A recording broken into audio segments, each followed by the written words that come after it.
Welcome to Kenton's videos. Enjoy the video. In this video, I will explain why a Mexican ship hit the Brooklyn Bridge. This unfortunate incident involved the Mexican Navy training vessel, the Cuauhtémoc, during its departure from New York City. The ship's mast struck the underside of the historic bridge. Several factors contributed to this collision. Reports indicate the Cuauhtémoc may have lost power or experienced a rudder malfunction, making it difficult to control.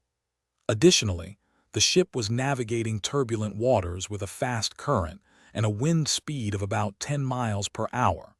Investigators noted the vessel was moving at approximately 6 knots in the opposite direction of its intended course. The immediate aftermath of the collision was tragic.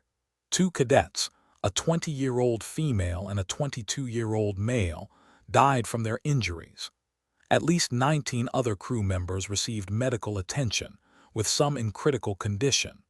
While the ship's masts were severely damaged, thankfully, the 142-year-old Brooklyn Bridge itself was reported to have sustained no major structural damage. An investigation by the National Transportation Safety Board is currently underway to determine the precise causes of this incident. The Mexican Secretariat of the Navy has pledged full transparency and cooperation with U.S. authorities throughout this process.